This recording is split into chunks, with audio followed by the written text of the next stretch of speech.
విశాఖ రీజియన్లో కల్పించాల్సిన మౌలిక సదుపాయాలు ఎకోసిస్టంపై ఉత్తరాంధ్ర జిల్లాల కలెక్టర్లు ప్రజాప్రతినిధులతో విశాఖ కలెక్టర్ కార్యాలయంలో మంత్రి నారా లోకేష్ సమీక్షా సమావేశం నిర్వహించారు.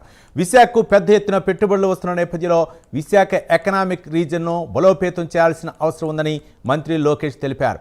విశాఖలో సిఫీ ఆధ్వర్యంలో డేటా సెంటర్కు శంకుస్థాపన చేశామన్నారు. కూటమి ప్రభుత్వం వచ్చిన తర్వాత విశాఖలో పెట్టుబడులు అభివృద్ధి విషయంలో వేగంగా పరుగులు పెడుతుందని తెలిపారు.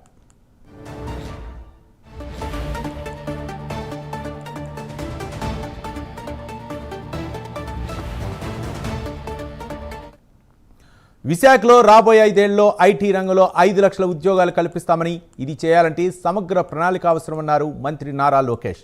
ఒకే రాష్ట్రం ఒకే రాజధాని అభివృద్ధి వికేంద్రీకరణ నినాదంతో నాడు మీ ముందుకు వచ్చామని, 94% సీట్లతో మమ్మల్ని గెలిపించారని తెలిపారు. దానిని నిలబెట్టుకోవాల్సిన బాధ్యత తమపై ఉందన్నారు లోకేష్. అభివృద్ధి సంక్షేమాన్ని జోడెద్దుల బండిలా ముందుకు తీసుకెళ్తామని, అన్ని ప్రాంతాలను సమగ్రంగా అభివృద్ధి చేసి యువతకు పెద్ద ఎత్తున ఉద్యోగ ఉపాధి అవకాశాలు కల్పిస్తామని మంత్రి లోకేష్ తెలిపారు.